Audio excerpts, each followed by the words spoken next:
Hello मेरे प्यारे viewers, कैसे हैं आप सभी लोग।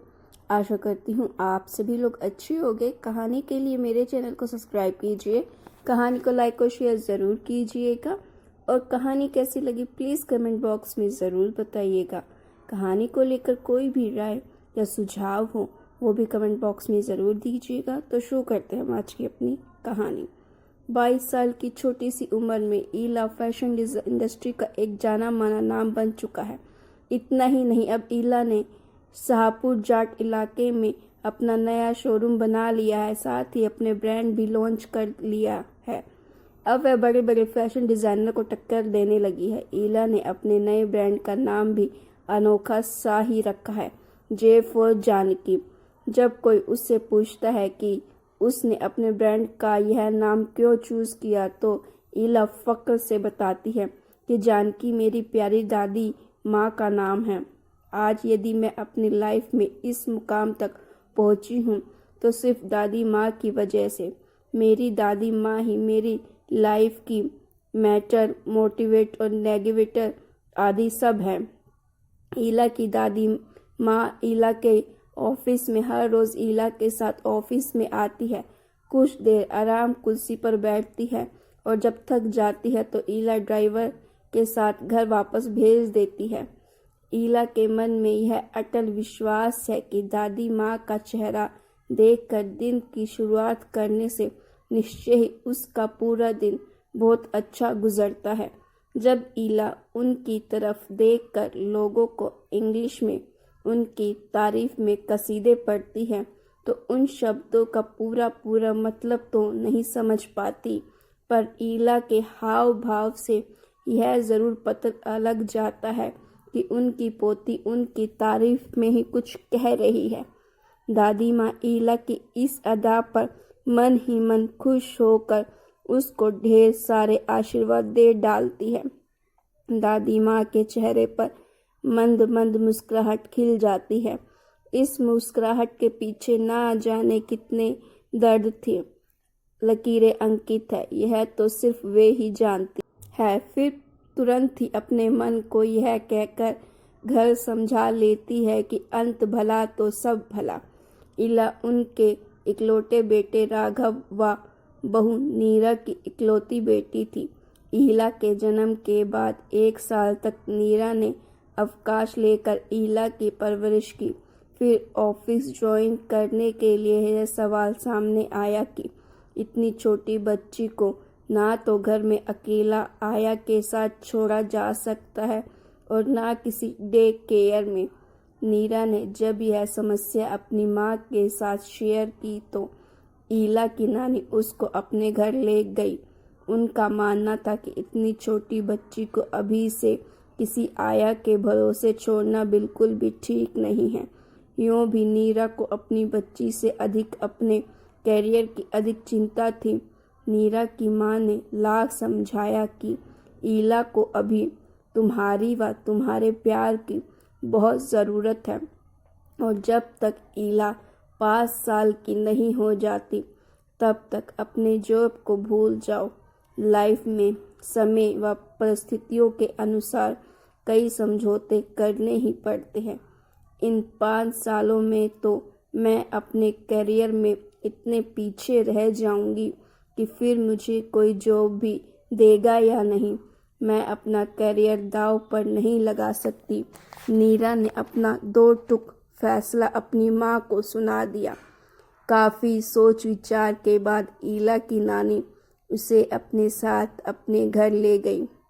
ईला अपनी नाना नानी की आंखों का तारा थी, साथ ही ईला की बाल सुलभ चपलता से उनका मन भी बहल जाता था।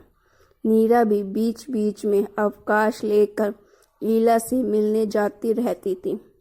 जब भी जाती अपनी बेटी के लिए ढेरों उपहार, टॉफ़ी, चॉकलेट आदि ले जाती। शायद यही उसका अपनी बेटी को प्यार दिखाने का तरीका था। इधर कुछ दिनों से ईला की नानी की तबीयत खराब रहने लगी तो उन्होंने नीरा से कहा कि अब तुम ईला को अपने साथ रखो और उसकी देख रेख के लिए किसी अच्छी आया का इंतज़ाम कर लो। नाना नानी के लाड़ प्यार ने ईला को जिद्दी व बिगड़ैल बना दिया था। राघव व नीरा तो सारा दिन ऑफिस में व्यस्त रहते। ईला अभी इतनी बड़ी नहीं हुई थी कि उसे घर में अकेला छोड़ा जा सके। अभी वह सिर्फ 6 साल की ही थी। नीरा ने अपनी समस्या ऑफिस की कुलीग के साथ शेयर की। किसी ने आया रखने की सलाह दी तो किसी ने घर पर दादी नानी को बुलाकर उनके पास छोड़ने की सलाह दी। अधिकांश कुलीग का कहना था कि कितनी भी अच्छी आया रख लो, फिर भी बच्चे के पास किसी अपने का होना ज़रूरी है। इससे बच्चा सिक्योर फील करता है। नीरा ने ऑफिस से 1 सप्ताह का अवकाश लिया। शहर की अच्छी से अच्छी सिक्योरिटी एजेंसियों के बारे में पता किया जो अच्छी आया का प्रबंध कर सकती थी। 1-2 कंपनियों ने तो शहर के नामी ग्रामी लोगों के नाम भी बताए कि हमारे यहाँ से भेजी गई आया के व्यवहार से उसके घर वाले संतुष्ट थे। नीरा ने पूरे घर में कैमरे भी फिट करवा दिए जिससे वह ऑफिस में बैठे बैठे आया के क्रियाकलापों पर नज़र रख सके कि आया उसकी बच्ची के साथ कैसा व्यवहार कर रही है। नीरा इतना करने के बाद काफ़ी संतुष्टि का अनुभव कर रही थी कि वह तसल्ली से अपनी जॉब पर फोकस कर सकेगी। राघव के टूर से लौटने पर उसने अपने इंतज़ाम के बारे में बताया। नीरा की सब बात सुनने के बाद राघव ने खुश होकर कहा, नीरा, हमारी बेटी ईला के बारे में जो सोचा है बहुत अच्छा सोचा है, लेकिन मेरा मानना अभी भी यही है कि जबकि हम दोनों अपने अपने जॉब में बिजी हैं, ऐसे में आया के अलावा घर में किसी अपने का होना बहुत ज़रूरी है। आपका क्या मतलब है कि किसी अपने का होना ज़रूरी है? अब कोई अपना क्या बाजार से खरीद कर लाया जाएगा? आपको तो मालूम है कि मेरी माँ ने 6 साल तक ईला को पाला पोसा है। अब मेरे परिवार में तो कोई है नहीं जो हमारे घर आकर रहे ईला के साथ। क्यों, ईला की दादी तो है अभी, वे स्वस्थ भी हैं, अनुभवी भी। उनको जाकर ले आता हूँ, वही रहेंगी ईला के साथ। फिर जब ईला कुछ और बड़ी हो जाएगी तो उसे किसी अच्छे हॉस्टल में डाल देंगे जहाँ उसकी पढ़ाई लिखाई व देख रेख दोनों भली भांति हो जाएगी। राघव के मुंह से ईला की दादी को अपने घर में लाने की बात सुनकर नीरा का मुंह उखड़ गया। आपको तो बस हरदम अपनी माँ को ही इस घर में लाने के मौके की तलाश रहती है। आपको तो मालूम है कि मुझे अपने घर में किसी की दखल अंदाजी ज़रा भी पसंद नहीं। फिर वह देहाती मेरी बच्चे को क्या अच्छी आदतें व संस्कार सिखाएगी? क्यों, हम भाई बहनों को भी तो उन्होंने ही पाला है और अच्छे संस्कार भी दिए हैं। इस मुद्दे को लेकर राघव व नीरा में काफ़ी बहस हुई। आखिर नीरा को अपनी मौन सहमति देनी ही पड़ी। भाव आवेश में आकर नीरा ने सासू माँ के लिए जो देहातन शब्द का प्रयोग किया था उस पर उसे खुद ही खेद हुआ और इसके लिए राघव से उसने तुरंत सॉरी कहकर माफ़ी मांग ली। दूसरे दिन इतवार था। राघव कार लेकर गया और दोपहर तक माँ को लेकर आ गया। बहू नीरा ने उन्हें देखकर जिस अंदाज में पैर छुए और जिस तरह से मुंह लटका लिया वह उन्हें बहुत खला। आखिर वह बच्ची तो नहीं थी। अनमने ढंग से किए जाने वाले स्वागत को पहचानने की बुद्धि वह रखती ही थी। उनकी पोती भी उन्हें अजनबी नज़रों से देखती रही। फिर राघव ने ईला को बताया कि तुम्हारी दादी माँ है, इनको अपना कमरा नहीं दिखाओगी? यूँ तो नीरा ने ईला को व्यस्त रखने के लिए उसको कई तरह एक्टिविटीज़ की क्लासेस ज्वाइन करा दी थी। इन क्लासेस में वह क्या सीख कर आ रही है या नहीं, यह जानने और पूछने का नीरा को समय कहाँ था। उसकी कॉर्पोरेट जगत की नौकरी उसका सारा समय खा जाती थी। नीरा चाहते हुए भी ईला से अधिक इंटरेक्शन नहीं कर पाती थी। नीरा अपने जॉब में व्यस्त रहती। सुबह 8 बजे घर से निकलकर शाम 8 बजे तक ही घर पहुंच जाती, जब तक ईला सो चुकी होती। यही कारण था कि ईला धीरे धीरे अपनी माँ से दूर व दादी माँ के नज़दीक होती जा रही थी। हाँ, शुरू में तो ईला को अपने कमरे में दादी माँ का रहना अजीब लगा। फिर उनके प्यार व स्नेह भरे व्यवहार से अब उनके साथ घुलने मिलने लगी थी। एक दिन ड्राइंग क्लास से लौटी तो बहुत खुश थी। जानकी जी ने उसकी खुशी का कारण पूछा तो उसने अपनी ड्राइंग की कॉपी उनको दिखाई और बताया कि मैम ने हैप्पी फैमिली ड्रॉ करने को बोला था। मैंने जो बनाया उसको देखकर बहुत खुश हुई, मुझे शाबाशी दी। उसने अपनी ड्राइंग कॉपी में मम्मी पापा के साथ दादी माँ को भी चित्रित किया था। जानकी जी यह जानकर बहुत खुश हुई। समय अपनी गति से बीत रहा था। घर में आया के साथ साथ ईला की दादी माँ है, यह सोचकर नीरा काफ़ी निश्चित हो गई थी। ईला धीरे धीरे बड़ी होकर 12 साल की उम्र तक पहुंच रही थी। एक दिन स्कूल से लौटी तो स्कूल बैग पलंग पर पटक कर अपने बेड पर औंधे मुँह गिर कर रोने लगी।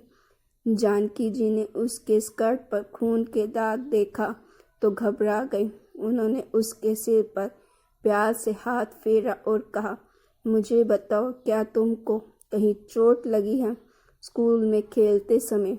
ईला ने कहा, नहीं, मेरे पेट में जोर का दर्द हो रहा है। माँ को 2-3 बार फ़ोन मिलाया पर बात नहीं हो पाई। दादी माँ, क्या आपके पास मेरे पेट दर्द को दूर करने की कोई दवा है? हाँ है ना, मेरी दवा से तुम्हारा दर्द एकदम छूमंतर हो जाएगा। जानकी जी समझ गई कि ईला को पीरियड्स शुरू हो गए हैं और इसी कारण से उसकी स्कर्ट पर खून के दाग लगे हैं और पेट दर्द हो रहा है। उन्होंने आया को बोलकर गर्म पानी की बोतल लाने को कहा। ईला को अपने पास लिटाया, उसके सिर पर प्यार से हाथ फेरा और पेट की सिकाई की। थोड़ी देर में ही ईला की नींद आ गई। जब वो सो कर उठी तो बोली, लव यू दादी माँ, आपने तो सच में ही मेरा पेट दर्द गायब कर दिया। ईला को अपने पास बिठाकर धीरे धीरे उसे पीरियड्स की जानकारी दी और बताया, बेटा, एक उम्र आने पर ऐसा सभी के साथ होता है। अब हर महीने तुमको इसी से गुजरना होगा। 3-4 दिन बाद तुम नॉर्मल महसूस करोगी। डरने जैसी कोई बात नहीं है मेरी बच्ची। हाँ, इस दौरान तुमको अधिक उछल कूद से बचना होगा और अपने खाने में हेल्दी फूड्स को शामिल करना होगा ताकि इस दौरान जो रक्त तुम्हारे शरीर से बाहर निकलेगा उससे कमज़ोरी महसूस ना हो। ईला ने दादी माँ की सारी बातें बहुत ध्यान से सुनी और कहा कि आगे से इन बातों का ध्यान रखेगी। समय धीरे धीरे आगे बढ़ रहा था। दादी माँ को सिलाई व कढ़ाई करते देख उसका रुझान भी इसी ओर बढ़ रहा था। इस बार एग्ज़ाम में क्राफ्ट की फाइल में उसे फुल मार्क्स मिले थे क्योंकि दादी माँ से सीखे कसीदों ने उसको काफ़ी हुनरबाज बना दिया था। आज ईला खुश थी क्योंकि उसकी टीचर ने उसकी क्राफ्ट फाइल दिखाकर उसकी बहुत तारीफ की थी। घर आते ही ईला दादी माँ के गले में बाहें डालकर लिपट गई और बोली, लव यू दादी माँ। जानकी ने ईला को अब तक गुड टच व बैड टच के बारे में भी बता चुकी थी। यूँ तो ईला कार से ही स्कूल आना जाना करती थी। सुबह ड्राइवर स्कूल छोड़ आता, शाम को वापस घर ले आता। एक दिन ईला स्कूल से आकर अपने कमरे में कपड़े बदल रही थी। उसके क्लास का लड़का नोट्स लेने के बहाने घुस आया, क्योंकि दरवाज़ा असावधानीवश खुला रह गया था। जानकी जी रसोई में ईला के लिए खाना लगा रही थी। वह लड़का पहले तो ईला से छेड़छाड़ करने लगा, फिर उससे ज़बरदस्ती करने की कोशिश की। ईला जोर से चिल्लाई। आवाज़ सुनकर दादी माँ तुरंत दौड़ी आई और उस लड़के के कॉलर पकड़कर 2-3 थप्पड़ मारे, फिर घर के बाहर खींच कर ले गई और ज़ोर ज़ोर से आवाज़ लगाकर पूरे मोहल्ले को जमा लिया। सभी लोगों ने पूरी बात जानकर उस लड़के की जमकर धुनाई की। तब तक किसी ने पुलिस को बुला लिया था। उस लड़के को पुलिस के हवाले कर दिया गया। कमरे में आने पर देखा कि ईला कोने में डरी सहमी खड़ी थी। वह जानकी को देखकर उनसे लिपट कर रोने लगी और रोती रोती बोली, लव यू दादी माँ, यू आर ग्रेट। यदि आज आप ना होती तो ना जाने क्या हो जाता। आया आंटी तो इन सब से बेखबर घोड़े बेचकर सो रही है। शाम को नीरा के ऑफिस से वापस आने पर ईला ने पूरी घटना अपनी माँ को बताई कि किस तरह दादी माँ की वजह से आज आपकी बेटी किसी अनहोनी का शिकार होने से बच गई। नीरा को महसूस हुआ कि घर में किसी अपने का होना बहुत ज़रूरी है। साथ ही उसने जाकर अपनी सासू माँ को धन्यवाद दिया, अपने अब तक के व्यवहार के लिए माफ़ी मांगी। ईला ने 12वीं तक जाते जाते जानकी जी से कपड़ों की कटिंग, कढ़ाई व डिज़ाइनिंग आदि सब सीख लिया था। इसलिए उसने फैशन डिज़ाइनिंग का कोर्स करने का मन बना लिया था। उसकी माँ ने भी उसकी चॉइस पर अपनी हाँ की मोहर लगा दी, क्योंकि ईला के साथ साथ नीरा भी सासू माँ के हुनर को सलाम करने लगी थी। और ईला वह तो उठते बैठते हर समय बस एक ही बात बोलती रहती थी, लव यू दादी माँ। अगर आपको स्टोरी अच्छी लगी हो तो प्लीज़ स्टोरी को लाइक करें।